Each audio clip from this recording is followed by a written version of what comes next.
A UAP was just captured in the skies over New Jersey, looking to have warped from one position to the other in an instant. Just weeks before, a mysterious object readjusted the clock in a family's car. Strange lights were also seen over Queens and Georgia, all in the past month. These are bizarre UFO sightings that might just prove aliens are watching us.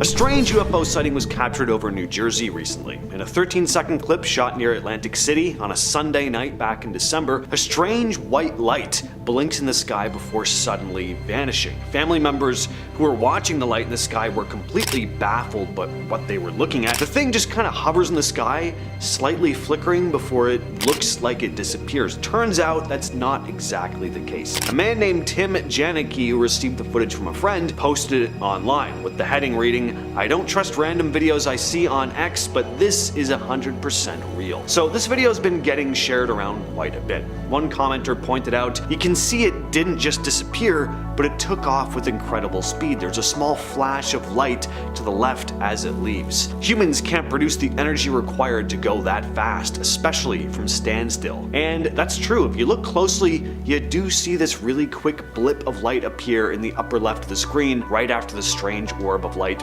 looks like it vanishes. Other people commented similar things, like one person saying, "No flight system we have right now can go from stationary to warp drive in an instant. These flight characteristics are well beyond light years ahead of us." Now, this is just one incident in a long list of strange sightings in the sky over New Jersey, which led the FAA to briefly limit drone flights in some areas. The FBI and other federal agencies have been looking into a bunch of the reports apparently, and they claim that so far they haven't found anything pointing to a national security threat. Again, so they say. This footage here was posted to Reddit by user YogurtClosetFlat5701 just a couple weeks ago with the caption, "This just happened above Brookville Boulevard, Snake Road in Queens, New York, right next to JFK Airport. We looked up and there were 4 orange orbs in formation in what is supposed to be a no-fly zone. They then started to disappear. Did anybody else in the area witness this?" End of post. And that's a good question. Any New Yorkers in the comments see this as well? Let us know down in the comments here. There are some interesting comments from other witnesses on the post though. One user, Zora Octavia, wrote, "Lived here for 14 years with planes flying by all day, every day. They fly so low it feels like you can almost touch them. I know what they look like when they come into land and take off. I have never seen anything like this. Ever." And that's not the only strange orange orb that's been spotted in the sky recently. On December 26th, a Redditor by the name of HellFollowed84 posted this footage. The video was shot in central Georgia. A father had gone to take out the trash when he spotted the strange orb in the sky. He noticed something, quote, "bright and orange overhead through the pines." He pointed it out to his son and they both just stared at it for several minutes before deciding to film it. The father shared the video on Reddit. In the clip we see this glowing orange orb gliding across the sky, weaving between the tops of pine trees. At one point, the orb looks like it dims and then vanishes entirely. As HellFollowed84 wrote, "When I first observed it, the light was huge, but it was way off, like half a mile. As it got closer, it seemed to dim but stayed the same luminous lighting. As I walked further to capture it, I thought, what if it was trying to evade me?" A bunch of Redditors wondered if it could be a plane, but the user didn't think so, saying it made no sound, unlike the planes that frequently fly over his home. And we're back to New Jersey with another set of strange lights in the sky captured on camera recently. A YouTuber named CJ Faison recently posted footage showing what he believes are drones flying in, quote, "deliberate formations" off the coast of New Jersey over the Atlantic Ocean. He took a boat 26 miles out from the Pine Barrens to get the footage using a night vision camera. In the video, he'd gone out to get footage of the mysterious drones that people have been spotting in the skies over the last couple months. He did manage to capture a bunch of these blinking lights in the sky. Some are stationary, Some are seen moving through the sky, some appear and disappear completely, and some of the drones seem to zip across the horizon at incredible speeds. It is definitely odd. CJ wrote in the video description, "The drones in New Jersey have been seen coming from the ocean for several weeks. We found UAP drones in the middle of the ocean 100%. This is something they don't want you to see." Now, sure, people have access to drones nowadays. There are more things in the sky than there ever have been in history, but it seems like people are spotting particularly bright, rather large objects moving at speeds way too fast to be your over-the-counter drone. And again, the FBI is getting involved.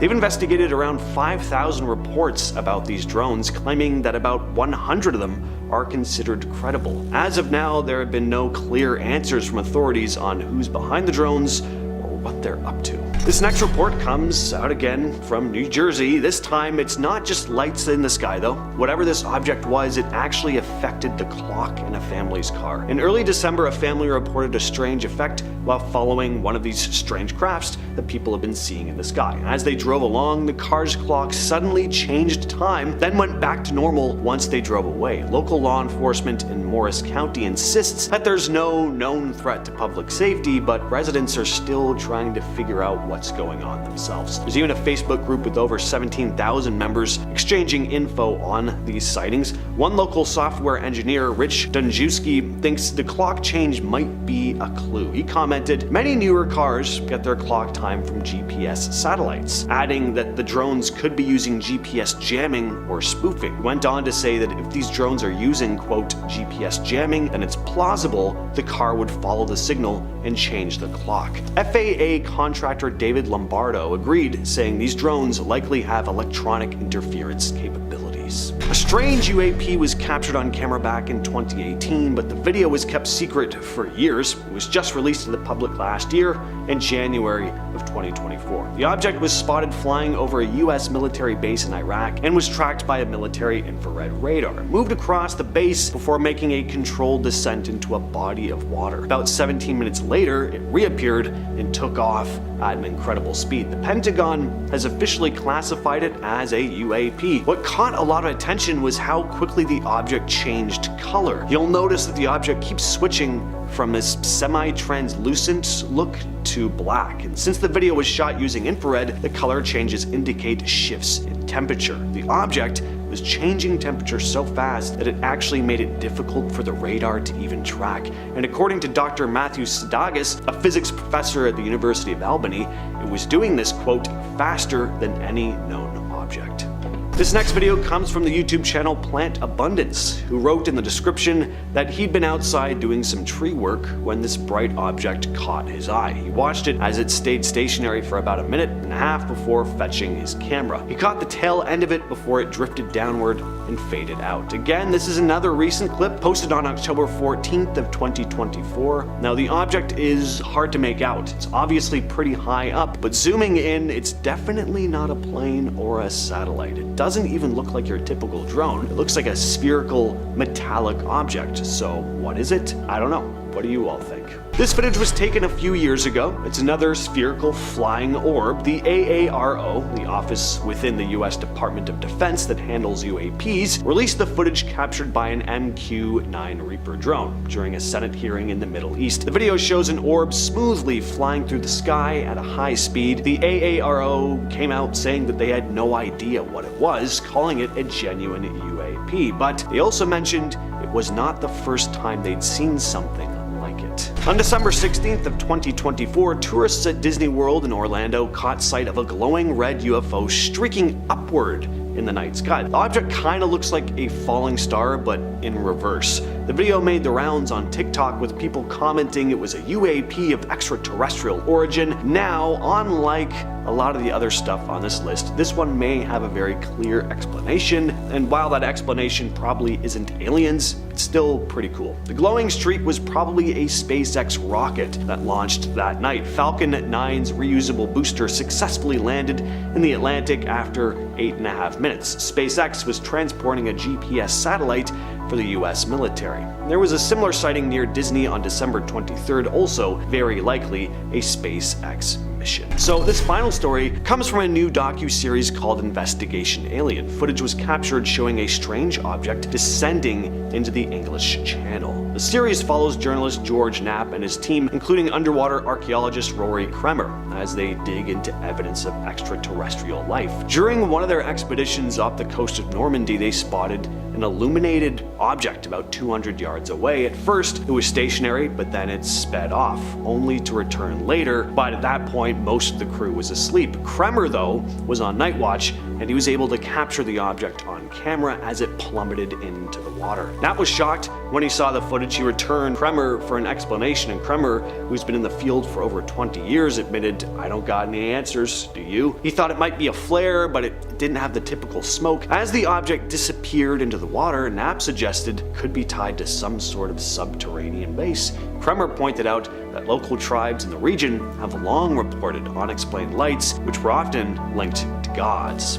They both agreed that the footage could be evidence of something much bigger lurking beneath the surface. Now, is this story legit or just a clever way of promoting the series? That's for you to decide. What are these figurines supposed to be? Would you ever think that they were meant to depict humans? Certainly don't look human to me, but it's not just because they're very old sculptures. I mean, they look intentionally not human. They look reptilian. The noses, or lack thereof, the eyes, if these were meant to resemble people, they did a bad job. Either that or these were really horrifying looking folks. But if they're not meant to be humans, then what exactly are they? The statues are often referred to as the Ubaid lizard men. The 7,000-year-old artifacts were uncovered in Iraq in the 20th century. There are theories as to what these things could be, but no definitive evidence. Unfortunately, we don't have any written records of the time, so determining the ideas behind people's artistic expression in prehistoric Mesopotamia, it's not really the easiest, but I'm pretty fascinated by the idea that there may have been some reptilian aliens visiting Earth around this time that people were depicting here. Definitive proof of life beyond our planet found inside of a meteorite that landed in Sri Lanka back in December of 2013. Yeah. When pieces of the space rock were gathered and examined back in 2013, a shocking discovery was made. The debris of the meteor contained fossils, algae fossils, of clear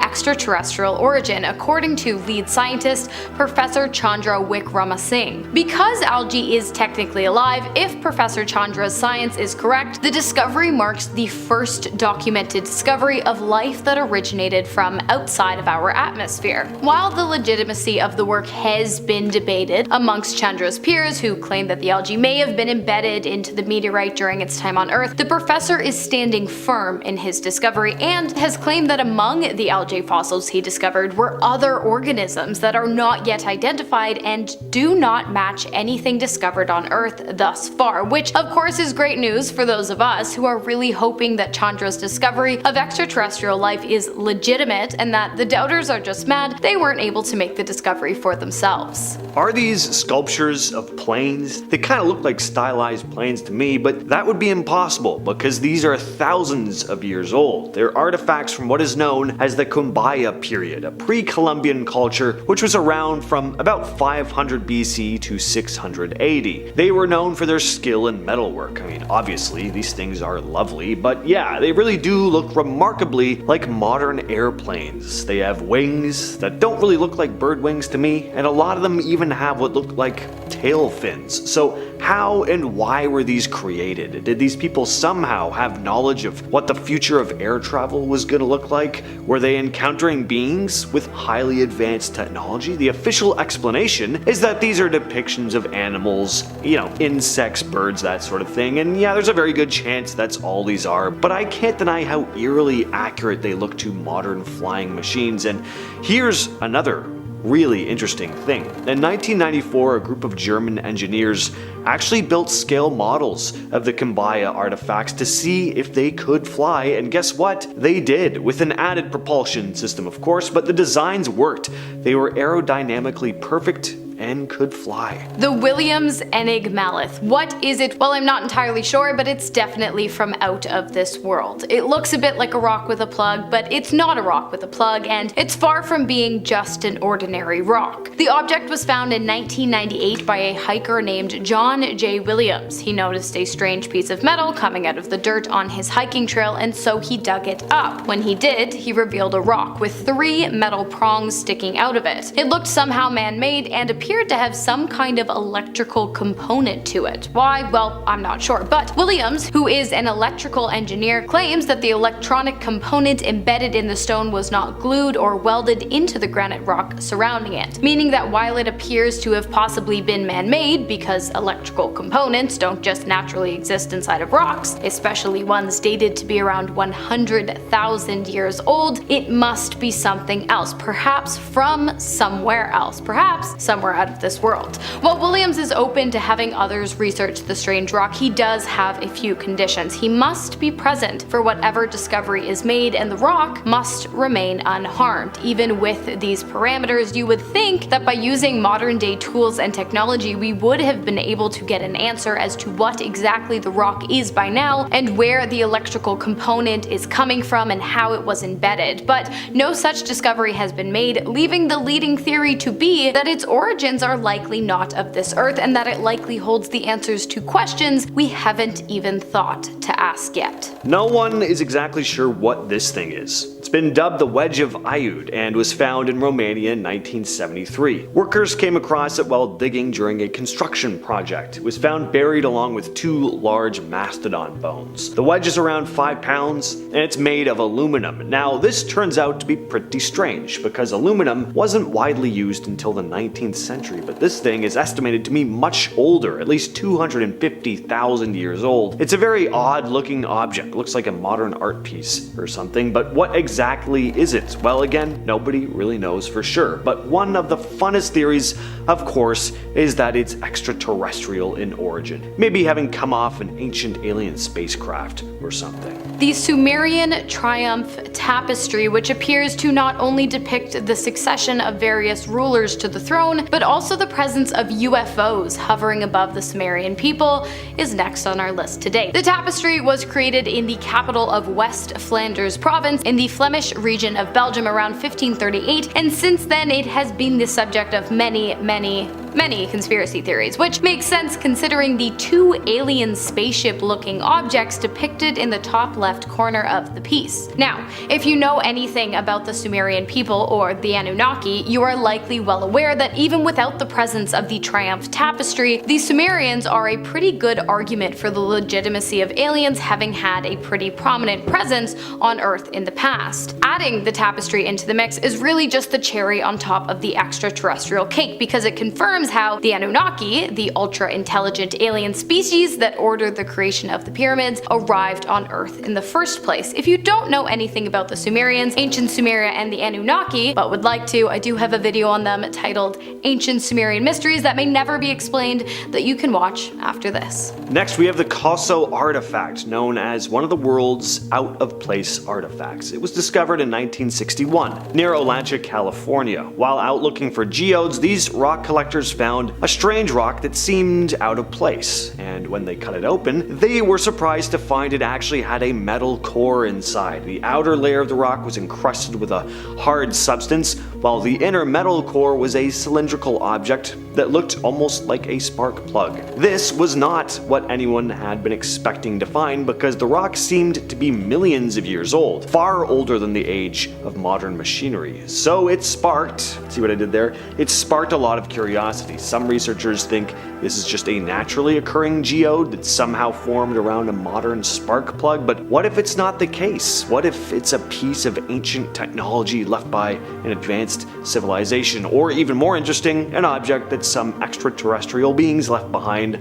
a long time ago? I'm sure by now we've all heard the theories that the pyramids were built by aliens, which is a fair assumption considering the fact that historians have been consistently unable to come up with an explanation as to how the construction of the pyramids would have been possible in ancient times. But what about other massive artifacts like Stonehenge, or perhaps the massive stone head that was found in the middle of the Guatemalan jungle in the 1930s? The statue dates back to before the Spanish Revolution, so prior to the Mayan and Aztec empires falling to the Spanish armies, which is strange considering 1, there is little to no way the Mayans living in the area could have sculpted the stone head and placed it in the area, and 2, if somehow they did, why doesn't it look like them? The statue's features do not mimic those of the ancient Mayans or Aztecs. Because of this, it is believed that the features once displayed on the head, which have since worn down due to revolutionary troops using the historic artifact as target practice, were actually the features of an ancient alien civilization that was far more intelligent than humanity, and that likely had a hand in the construction of the Mayan and perhaps even the Aztec empires as well. This next one is actually 100% known to be from space. Back in June of last year, Harvard professor and theoretical astrophysicist Avi Loeb led an excavation to Papua New Guinea to uncover the remnants of a meteor that had crashed into the Pacific Ocean, and what they found were small spherical space rocks from deep in space, and there's still a question as to whether the object they came from was naturally occurring or not. What they do know is that the small spheres are made up of elements we don't have here on Earth. Loeb wrote, quote, "This is a historic discovery because it represents the first time that humans put their hands on materials from a large object that arrived to Earth from outside the solar system." Finally, we have an incredibly mysterious extraterrestrial object discovered by the Betts family in 1974. That year, a mysterious fire had broken out on the family's property that destroyed 88 acres of woodland. When the Bettses went out to explore the area and search for the cause of the mysterious fire, they stumbled across a metal sphere with a diameter of just 8 inches and a weight of almost 20 pounds. At first, the family thought that the object might have belonged to the Soviet Union or perhaps NASA. They thought about leaving it where they found it, but curiosity got the better of them, and so they decided to take it home. About 2 weeks later, the family's son was playing guitar while sitting next to the strange spherical object when all of a sudden it began to emit a strange resonating sound that caused the family dog to act up. A while later, the family discovered that when they pushed the sphere across the floor away from themselves, it would change direction and return to the person who had pushed it. Not only that, but the object avoided being damaged at all costs, rolling up slanted tables to keep itself from crashing on the floor, and eventually it began emitting pulsing sounds seemingly out of nowhere. The strange behavior was witnessed by scientists as well as representatives from the military, so you don't just have to take the Betts family's word for it. At first, the Betts family refused to let the ball out of their possession, but after doors started slamming shut and music began randomly playing in their home, they handed it over to the authorities, who were shocked to discover that the metal ball was just that, a metal ball, or so it appeared. While there is no solid explanation as to why the sphere displayed such strange properties and caused so many strange things to happen, I think we can all agree that the most likely reason is because it came from outer space with a purpose that has yet to reveal itself to mankind. What you're looking at here is rock art found in Sego Canyon in Utah. Some of this stuff looks very interesting. These petroglyphs, some more than 8,000 years old, feature these mysterious figures with large, hollow eyes and often no arms or legs. Some even look like they have antennas. To fans of the ancient astronaut theory, this looks like possible evidence that extraterrestrials came to Earth long ago. One of the most famous images is known as the Barrier Canyon Holy Man. This one is very eerie. I mean, just what is this thing that the smaller, dark figures are surrounding? Is it meant to be a god, or could it be a depiction of something they really saw, something from another world? Well, researcher Polly Schaafsma thinks that these figures were probably created as part of shamanic rituals, not encounters with aliens. That the figures with strange eyes and legless bodies might represent spirit beings or supernatural entities that shamans, spiritual leaders of the time, claimed to have contacted during trance-like states. According to Schaafsma, shamans often believed they could travel to other realms using hallucinogens to connect with these divine beings for guidance. what exactly are these figures wearing on their heads? Some say they look a lot like helmets. These figures are part of the Val Camonica petroglyphs in Italy. They're often mentioned when the concept of ancient alien astronauts is brought up. You know, because isn't everyone talking about this stuff all the time? These petroglyphs, which date back over 10,000 years, show a variety of different images. Some of them are pretty standard stuff, animals, symbols, godlike entities, but some of them, especially the two astronaut-looking guys, look way more sci-fi than anything you could expect from ancient humans. So did these ancient humans record encounters with extraterrestrials, or are we just seeing what we want to see? At the end of the day, we can never really know for sure unless we somehow manage to invent time travel, which I really hope we do. In the tribal Bastar region of Chhattisgarh, India, a set of ancient rock paintings were rediscovered in 2014, and they're pretty crazy looking. Discovered near the town of Charama, the paintings date back about 10,000 years, and archaeologist J.R. Bhagat was immediately fascinated by how much of them seemed to look like aliens and UFOs, and I definitely see it. Some seem to show humanoid figures with antennae descending from the sky, others seem to be flying in disc-shaped crafts with the 3 legs coming out from the bottom. In a few images, the figures are shown wearing what appear to be spacesuits. Now, Bhagat was pretty much full on with the alien stuff. He actually made it pretty clear that he thought there was a very good chance these paintings represented ancient humans' encounters with extraterrestrials, or at least their imagination of alien beings from out in the stars. Locals from the area also have legends of ancient beings known as the Rohela people, which translates to the small-sized ones, and they have stories of these entities landing in flying machines, abducting villagers and taking them away, never to be seen again. Could these rock paintings be depicting those very same sky visitors, or are these images just products of the artist's imaginations?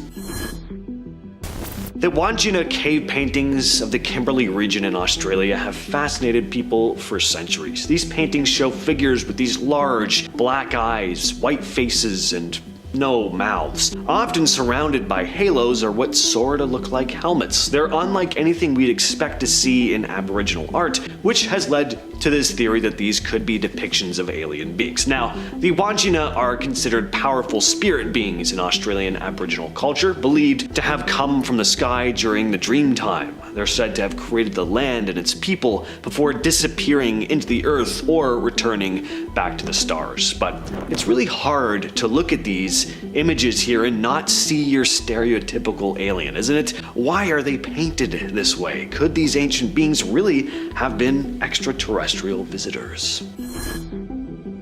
In the heart of the Sahara, there is a place called the Tassili Najer, a massive sandstone plateau in southern Algeria. First of all, the landscape just looks otherworldly. It looks like another planet, which makes some of the rock art even stranger. The rock art, which includes about 15,000 paintings and carvings, is considered one of the richest archaeological sites in the entire world. The most famous part of the Tassili rock art is from what's called the Round Head period, which dates back around 6,000 to 8,000 years, and these images, they're definitely out there. The figures painted on the rocks have big round heads, no real facial features, and some even have strange, almost alien-looking features like this one here with the elongated head. Another famous image, known as the God of Safar, almost looks like a humanoid wearing some sort of strange suit. And some of the other figures look like they're wearing diving helmets or spacesuits. Of course, others argue that these could just be representations of ritualistic masks or ceremonial dresses from ancient times. Whatever they are, though, these paintings give us an incredible look into the life in the Sahara thousands of years ago. The Cocknos Stone is a massive 42-foot by 26-foot stone in West Dunbartonshire, Scotland, covered in strange, grooved spirals, geometric shapes, and over 90 mysterious cup and ring carvings. The markings are believed to date back around 5,000 years, making the stone one of the finest examples of Bronze Age rock art in Europe. It was discovered by Reverend James Harvey in 1887. What makes the Cocknos Stone so intriguing is not just the sheer number of carvings on it, but some of the odd features like the pre-Christian cross, 2 pairs of carved footprints, each with only 4 toes. Why only 4 toes? Could this be a symbol, or could it mean some kind of otherworldly influence. In the 60s, the stone was repeatedly damaged by vandals, so in 1964, archaeologists decided to cover it up to protect it. The stone was buried for decades, but about 8 years ago it started being unearthed again. And this unearthing, of course, brought a lot of attention to the mysterious carvings once again. Some theorists, especially those into the ancient astronaut idea, think these carvings could be evidence of alien visitors from the past. The weird shapes, the footprints, is it just ancient art, or could it be something more? In the Talampaya National Park in Argentina, there's a mysterious collection of ancient petroglyphs carved into some of the rock faces. The petroglyphs date back thousands of years, with some estimates putting them around 2,000 to 3,000 years old. I mean, does this not look a bit like a person in a spacesuit to you? I mean, it's very rudimentary, but I could see it. Some of the figures also have large round heads with long thin bodies and arms. Others have bizarre elongated faces or oversized eyes. It could just be stylistic, of course, but it's easy to see why some people say these might be representations of ancient encounters with something from beyond. The Judakula Rock is this massive boulder in the mountains of North Carolina, full of some of the most intriguing sets of petroglyphs in the United States. The rock itself is covered in over 1,500 symbols, including cut marks, spirals, tracks, and what some believe to be winged shapes and claw-like imprints. But what do these designs actually mean? Some think the petroglyphs may represent a map of the surrounding landscape, showing hunting trails, rivers, and landmarks that were important to the Cherokee people. The Cherokee also have their own legends connected to the rock, including stories of Judakula, a mythical creature described as this slant-eyed master of game. The rock is considered spiritually significant to the Cherokee, and it was part of an old trail connecting sacred sites. With more than 1,500 carvings, Judakula Rock holds more petroglyphs than any other site east of the Mississippi. Its true meaning is still a bit of a mystery, but it is clear that the ancient site was extremely important culturally and spiritually.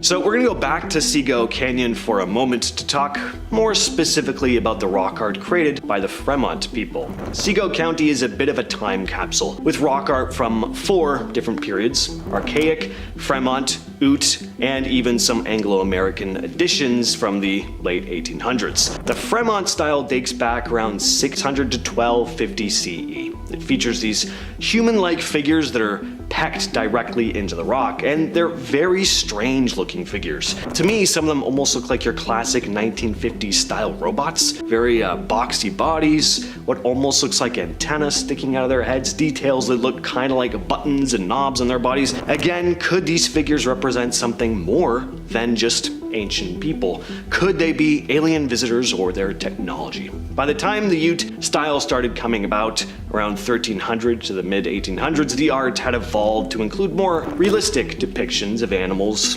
shields, and warriors, more standard stuff. And then, of course, we see the addition of graffiti by settlers and miners in the 19th century. In the hills of Galicia, Spain, there's a fascinating collection of ancient rock art known as the Galician spirals, found on rocks scattered across the region that date back thousands of years, with some estimates putting them at over 4,000 years old. The spirals are pretty interesting because of their unusual-ish design. They're typically circular or spiral shapes, sometimes intertwined with other patterns like zigzags or concentric rings. Spirals are often interpreted as symbolic representations of ancient religions or spiritual beliefs at the time. Some researchers think they could be connected to the sun, cycles of nature, or fertility, but what's interesting is how these shapes resemble motifs found in other ancient cultures from Europe to South America. Some people believe these spirals might actually depict something more extraordinary, like alien encounters. The idea is that the spirals, with their complex swirling shapes, could be taken from symbols on alien visitors' spacecraft. And, I could see that because of how similar these are across the world. Is this stuff humans were seeing everywhere? I mean, they had no contact with each other at the time. Or it could just be something we intrinsically draw. We just like doing those shapes, Take your pick. At the time of this recording, NASA has just launched a craft the other day set to head to Jupiter's moon to discover if life exists there. On October 14th, NASA launched the Europa Clipper spacecraft on a mission to explore Jupiter's moon, Europa, which scientists believe might have conditions suitable for life. The spacecraft lifted off from Kennedy Space Center in Florida on a SpaceX Falcon Heavy rocket. This mission aims to investigate Europa's subsurface ocean, hidden beneath an ice shell that could be up to 25 kilometers thick. Europa is about a quarter of the size of Earth, but it's believed to contain twice as much water as all of Earth's oceans combined. This makes it one of the most promising locations for finding potential life out in space, at least that we know of. The Europa Clipper is the largest spacecraft ever built for a planetary mission. It's about 100 feet long, equipped with 9 scientific instruments designed to measure the internal ocean and analyze the composition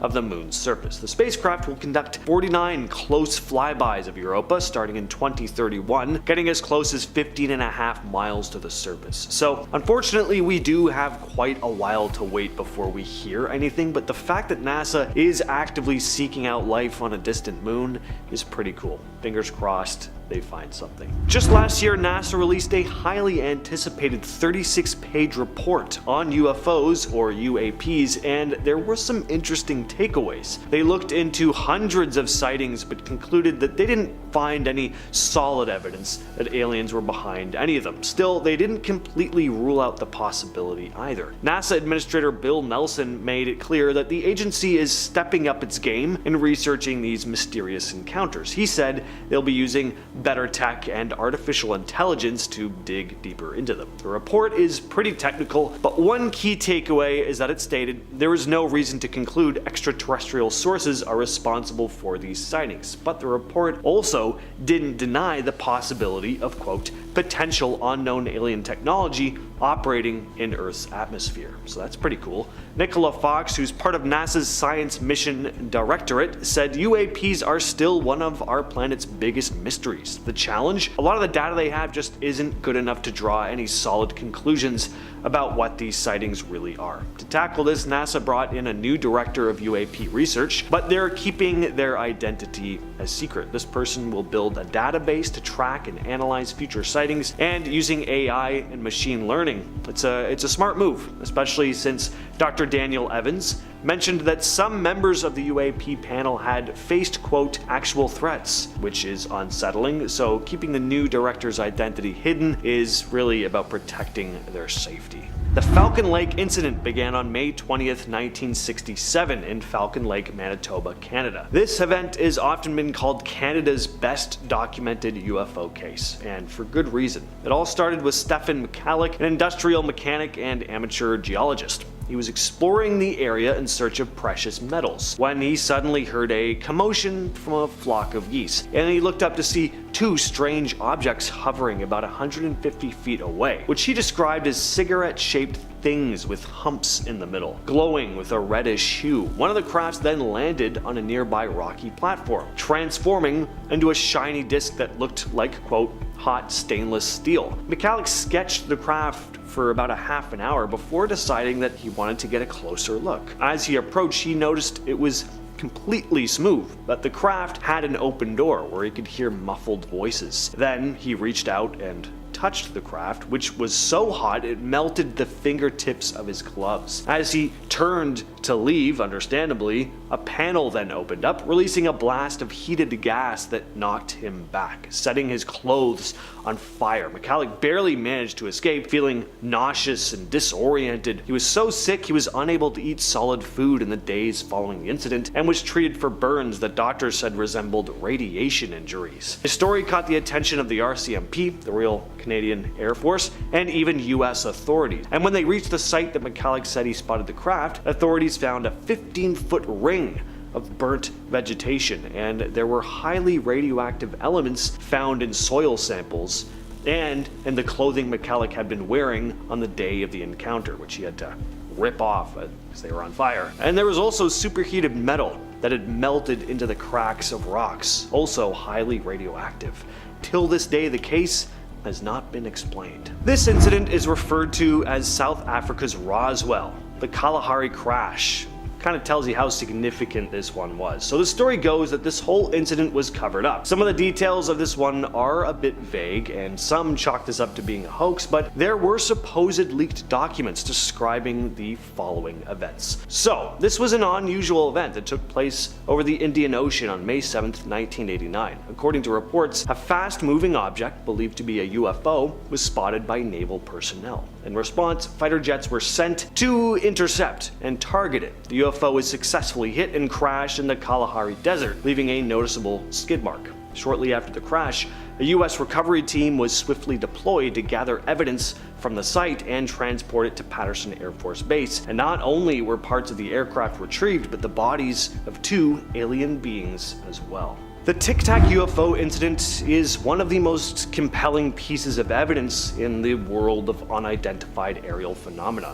or UAPs. On November 14th of 2004, retired Navy Commander David Fravor, a pilot with the USS Nimitz, had an encounter during a training exercise off the coast of Southern California. Fravor was flying with Lieutenant Commander Alex Dietrich when they were directed to investigate an unusual radar signal detected by the USS Princeton, another ship in their strike group. The radar operators had spotted, quote, multiple anomalous aerial vehicles that descended from 80,000 feet to sea level in less than a second. Fravor and Dietrich diverted to get a closer look, and as they approached, Fravor described seeing a small white object that looked almost like a tic-tac, hovering above the ocean waves. He recalled in a 2021 interview that the object seemed to respond to their movements, as if it was aware that they were there. The Tic Tac was about the size of Fravor's jet, but had no visible markings, no wings or exhaust plumes. He attempted to cut it off, but the object accelerated away so quickly that it vanished from sight, only to be detected 60 miles away in less than a minute. Fravor stated, "I think what we experienced was well beyond the material science and the capabilities that we had at the time, that we have currently, or that we're going to have in the next 10 to 20 years. This incident came out in a report revealing over 500 sightings since 2004, some of which, including this one, are still unexplained. The 1952 Washington, D.C. UFO incident, often referred to as the Washington Flap, is one of the craziest UFO reports in history. Over 2 weekends in July of that year, people in the Capitol began reporting a series of strange sightings in the sky. On the night of July 19th, radar operators at Washington National Airport picked up a cluster of unknown objects flying at incredible speeds. Ground witnesses described seeing bright lights darting around erratically. The following night, the sightings continued, and the U.S. Air Force sent up fighter jets to chase the mysterious objects. Pilots in the jets reported seeing glowing lights that seemed to defy the laws of physics, making sudden accelerations and sharp turns that no conventional aircraft could replicate. Air Force Lieutenant Colonel Richard French was an investigator for Project Blue Book in the 50s. In 2013, during a citizen hearing on disclosure, he told a pretty wild story. While working for Project Blue Book, his job had often just involved debunking UFO sightings, but there was one incident that he had no explanation for.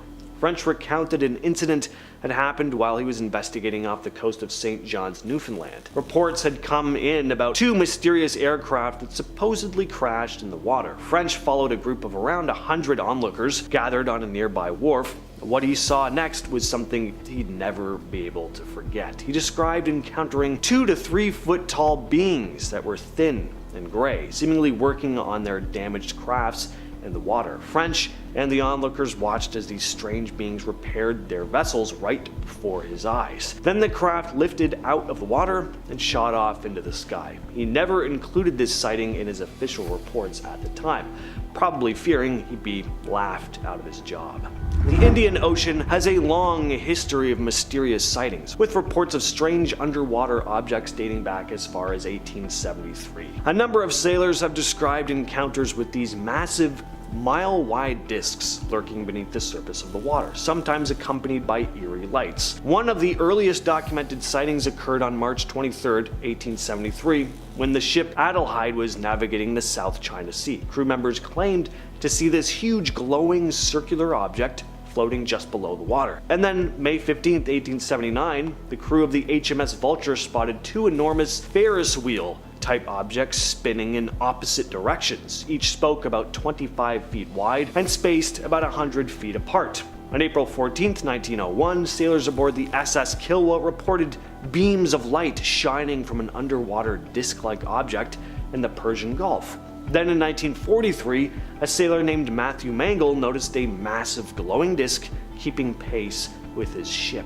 Next on the list, we have the Rendlesham Forest incident. This one is very well documented. It took place in December of 1980 near the Rendlesham Forest in Suffolk, England. Late at night on December 26th of 1980, military personnel witnessed strange lights descending into the forest. At first they figured it was just a downed aircraft, a known one. What they found definitely seemed to be an aircraft, just not one they'd ever seen before. They came across what seemed to be a metallic object on the forest floor and would see strange lights in the sky. Some reported that the object they saw was triangular and emitted strange beams of light. One of the airmen even claimed to have touched the object. There are official documents that have been released about this story with full reports by the military personnel at the site, and what they described was pretty strange. Now, did they actually encounter an alien spacecraft?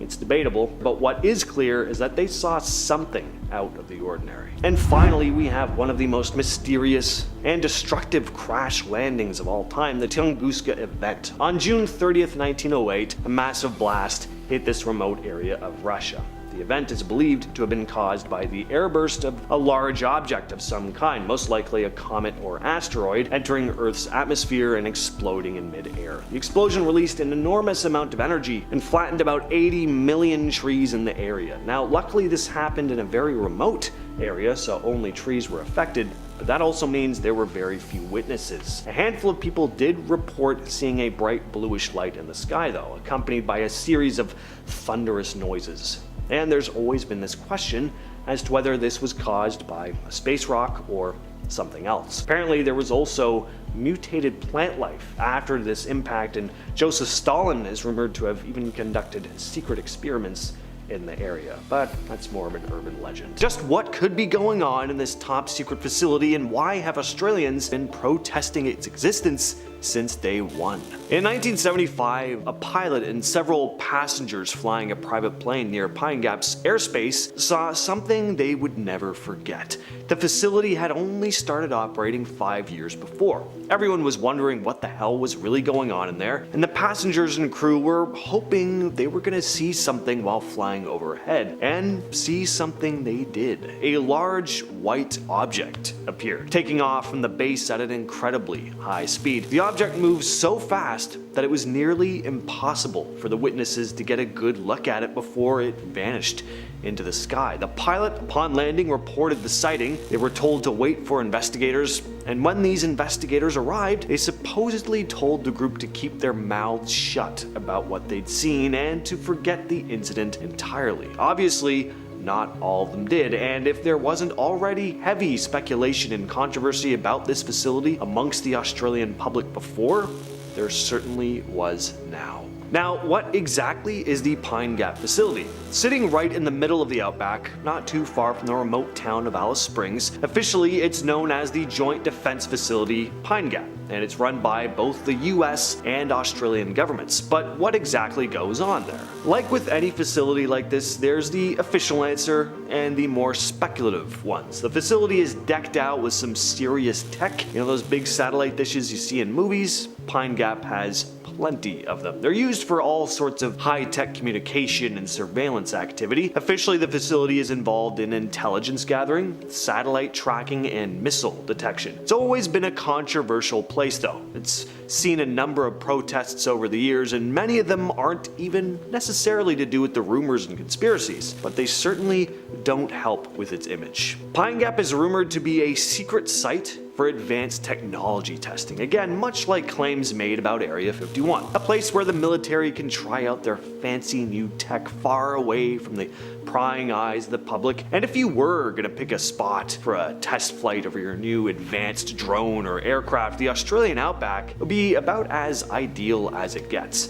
Ever seen Mad Max? Nothing out there but sand and kangaroos. I don't think there's actually any kangaroos in Mad Max, but you get my point. One of the main theories is that Pine Gap is involved in developing and testing advanced drones and aircraft. These drones could be used for anything from reconnaissance missions to lethal attacks. More on that next though. There are also rumors about Pine Gap being involved in cyber warfare testing, so developing new ways to protect against hacking or creating offensive strategies to mess with enemy computers. That's really the best way I can put it without doing a deep dive into exactly what hackers do on this kind of scale. I don't really know much about hacking other than the error messages I'd get that would screw up my janky old PC in the days of LimeWire. One of the biggest conspiracies is that Pine Gap is involved in operating spy satellites. I'd say a big part of this is the fact that it's jointly operated by the United States and Australia. It's partly run by the CIA, so that leads to some speculation for sure. It's rumored that Pine Gap plays a huge role in monitoring communications, radar, and other electronic signals from all over the world. The facility's remote location and the sophisticated tech make it a pretty ideal setup for controlling and receiving data from spy satellites orbiting Earth. There's a lot of speculation that Pine Gap works with various intelligence agencies to gather information on foreign military activity, enemy organizations, and just various global threats. I mean, this is barely even in the realm of conspiracy. It is a fact. It's involved in intelligence gathering, so I don't think spy satellites are really all that much of a stretch. It's really more of a question of, well, what exactly does this entail? Of course, they don't provide specifics because that would kind of defeat the purpose of the whole spying thing. Another one of the numerous conspiracy theories surrounding Pine Gap is its alleged role as an NSA or National Security Agency listening post. Edward Snowden famously brought this up, and it certainly makes the whole thing feel a lot more credible. According to the theory, Pine Gap is involved in surveillance and data collection, targeting domestic and international communications, using its advanced listening technology to intercept phone calls, your emails. Edward Snowden isn't the only guy to come out having said this, though. There are other whistleblower testimonies alleging that Pine Gap collaborates closely with the NSA to gather intelligence. Their claim is that the facility's ideal location and the powerful antennas make for intercepting large amounts of data, which is then processed and analyzed by intelligence analysts. Another intense rumor about Pine Gap is that it's involved in coordinating lethal drone strikes. Pine Gap is believed to have the tech and connections to control and direct drones used in targeted killings. So we already know they have the technology to efficiently gather intelligence and track targets, so once a target is identified, the data is sent to operators who can launch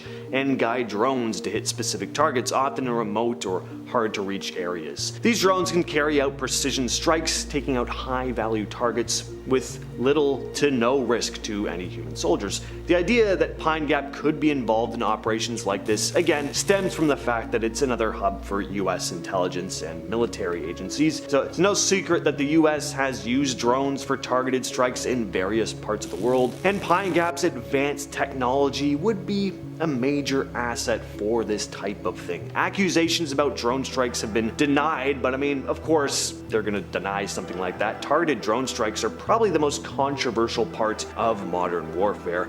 After one drone strike in July of 2013 in Pakistan, campaigners claimed the intelligence for the strike came from Pine Gap. There was a ton of outrage, and a number of human rights groups called for a UN inquiry into whether the Australian government could be seen as complicit in the strikes alongside the US military. There were even some allegations that Australian officials might have facilitated targeted killing, which would be against international law. Now on to the stuff you've all been waiting for, of course, aliens and UFOs. Pine Gap has been a hotspot for conspiracy theories involving extraterrestrial research pretty much ever since it began operations. Some people are convinced that the facility is hiding evidence of alien life and is deeply involved in studying them and their technology. And this isn't just a situation of like, oh well, a big top secret government facility, gotta be aliens, right? No, there have been a lot of strange sightings in the area surrounding Pine Gap. Some people will even claim that Pine Gap is part of a global network of secret bases that collaborate on extraterrestrial research. Again, the American involvement certainly plays into this. So Pine Gap may be another facility like Area 51, a according to the conspiracy anyway, where captured alien technology is reverse engineered. This could mean everything from developing new energy sources to building advanced propulsion systems similar to ones aliens could be using. There's also rumors that Pine Gap has underground facilities specifically designed for housing alien artifacts and possibly even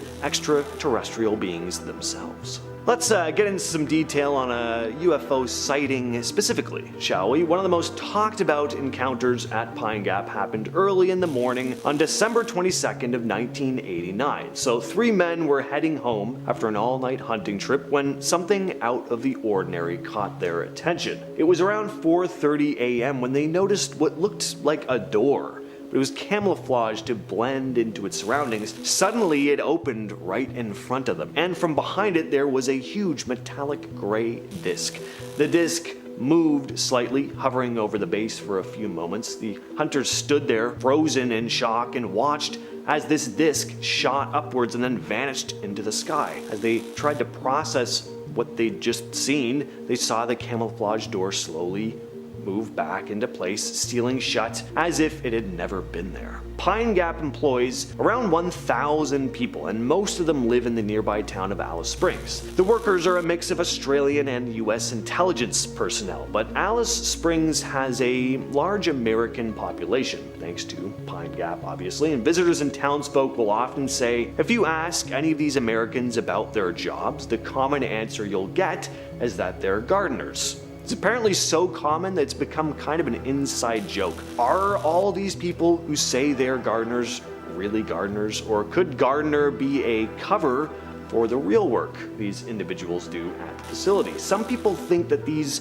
so-called gardeners are involved in secretive operations at Pine Gap. Gardening, it's a pretty low-key profession, makes for a pretty convenient front for intelligence personnel and want to avoid drawing attention. At least that's what I'd say if everyone else hadn't picked that front too. I mean, baker, carpenter, plenty of jobs to pick from, guys. Weather control. No, Pine Gap isn't even safe from accusations of weather control. This theory is pretty much exactly what it sounds like. The idea is that the facility has the capability to manipulate weather patterns, using advanced technology to create or alter it. And maybe they have help from some of that alien technology they're reverse engineering.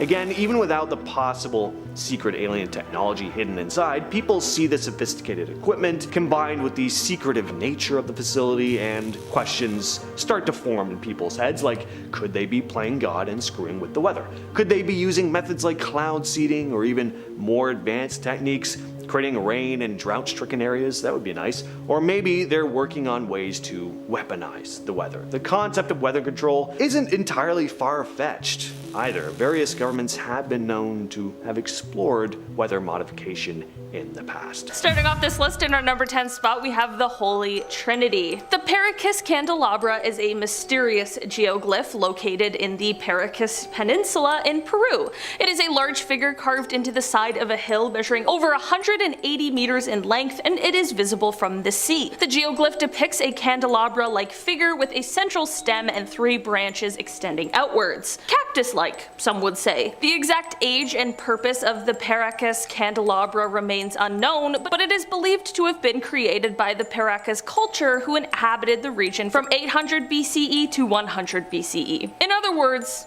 it's very old. This geoglyph is now considered an important archaeological site and a cultural landmark of Peru, attracting tourists and researchers who are all of course intrigued by its history and symbolism. The stuff just blows my mind. In our number 9 spot today, we have the Dark Ages tomb. Looking back to the Dark Ages in Shamir Heights, northern Israel, this tomb is quite large. Made up of 400 tons of boulders and stretching 65 feet wide, this burial chamber goes back 4,000 years. It could mean that humans were part of an organized society that long ago, especially considering the art that they found on the ceiling inside the dolmen. This is the first time art has been documented in one of these chambers in the Middle East, and we haven't quite figured out what the ceiling carvings depict yet. So far, we think arrows or anchors. Inside the actual grave, there were 3 sets of human remains, so it has been used for quite a while. While excavating the ancient grave site, archaeologists also found colored beads. One of the most intriguing parts of the grave has to be the lines carved in the ceiling. All those lines connecting to one arc. What does it mean? In our number 8 spot today we have the Nazca lines. We've all heard of alien crop circles at one point or another. I remember watching the movie Signs when I was younger, and then I couldn't sleep for 13 years. The birthday party scene is just too much for me. And that is exactly why this next one freaked me out. Just 200 miles southeast of Peru, we can find hundreds of markings etched into the earth. They're massive pieces of art, like crop circles, but more intimidating. The biggest ground graffiti spans over 1,200 feet. Many people believe this was an ancient ritual for water. Given its location, that theory checks out. Another theory, written in 1968 in Eric von Daniken's book Chariots of the God, suggests that ancient Nazca was a site for alien visitors, leaving behind knowledge in the form of these massive doodles and technology. One of them just says Garbazar was here. We're like, oh, nice. And on number 7 spot today we have the Ice Age art. More ancient artwork, this time from the Colombian Amazon. Thing is, unlike other drawings found on the ceilings of tombs, this canvas stretches about 8 miles. The paintings are even more impressive, dating back to 12,000 years ago. These were made near the end of the last Ice Age. Thousands of paintings, by the way, not just a handful of arrows either. These were found in 2017, but it was only last year when they went public with the findings. The findings being paintings of elephants, massive sloths, horses from the Ice Age, snakes, birds, deer. This is now one of the largest collections of rock art in South America. Pregnant women or the origins of the Ninja Turtles? You tell me. In our number 6 spot today we have Tomb KV55. Located in the Valley of the Kings in Egypt, Tomb 55, otherwise known as KV55, was discovered by Edward Ayrton back in 1907. And the reason we call this tomb by a number rather than a name is because we really don't know who or what is inside. Even the walls inside aren't like other tombs, covered in ancient hieroglyphs, tipping the reader off on the noble history of the king that lies before them. Nothing is here. The only hint that remains is one hieroglyph, and it translates to, "The evil one shall not live again." Even these massive stones were built in order to prevent anything from getting out. Usually with these ancient tombs, it's the opposite. The description for those inside the tomb has also been destroyed, so we have no idea who's in KV55 or what. Many believe it's Akhenaton, and back then they didn't believe in multiple gods, just one, so Akhenaton got on the wrong foot with the high priests, and over his 17 years of ruling, he was convincing everybody that their art and religion was wrong, and there was only one god in existence. This was the sun god. His own son, King Tut, succeeded him and luckily restored the previous religion, but maybe the sun god was passing knowledge to him, or maybe he just loved staring at the sun. Or maybe aliens. Honestly, we gotta tie it back in somehow. In our number 5 spot today we have the Voynich manuscript. In 1912, an antique bookseller somehow stumbled upon the Voynich manuscript. This is a book that is 250 pages long, and while it shows some images of different things, it is also completely written in an unknown alphabet. The book is said to be from around 600 years ago, but why have we never seen this alphabet at all before? Aliens?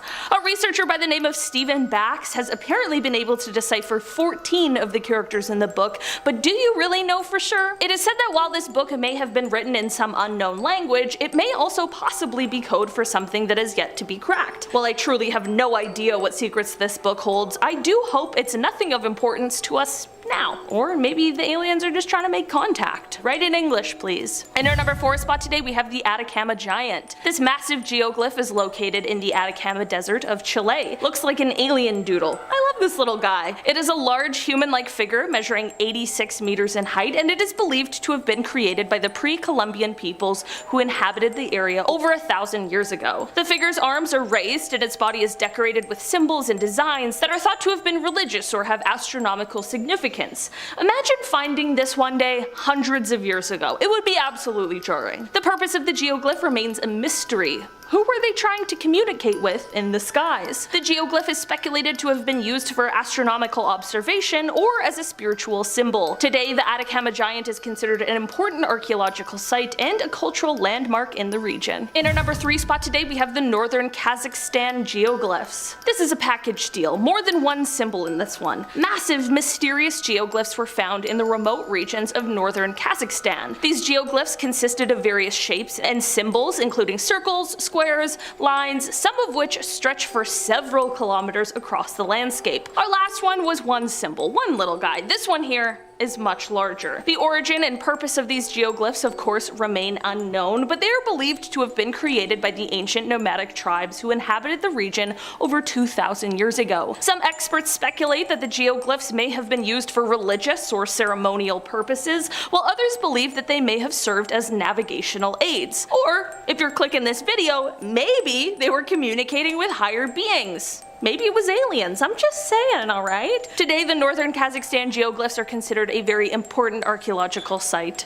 In our number 2 spot today, we have the stone circles. The Middle Eastern stone circles are a collection of ancient structures consisting of standing stones. You guessed it, all forming circles. They're found in various parts of the Middle East. Again, an incredible amount of work was required to coordinate these geoglyphs. The stone circles are over 5,000 years old and were likely used for religious or astronomical purposes. Researchers have agreed that there must have been some sort of leader or head architect involved in order to make these circles happen. Maybe an alien architect. He's just laying out floor plans for this lovely new planet he found. Experts believe that they could have been used to herd wild animals, or the stone circles could have been used in ceremony after death. Finally, in our number 1 spot today, we have the Sajama lines. The Sajama lines were rediscovered in the 1930s in the Sajama National Park in Bolivia. It's a massive network of straight lines and geometric shapes stretching over 20 kilometers over the surrounding landscape. What creeps me out the most is that this looks like another planet. This looks like a crater with lines shooting out of it, almost like an ancient alien highway. Maybe I'm crazy, but we're here at number 1 after all. Some experts believe that the Sajama lines were used for astronomical observation as they are aligned with the movements of the sun, moon, and stars. That's both impressive, but also terrifying, okay?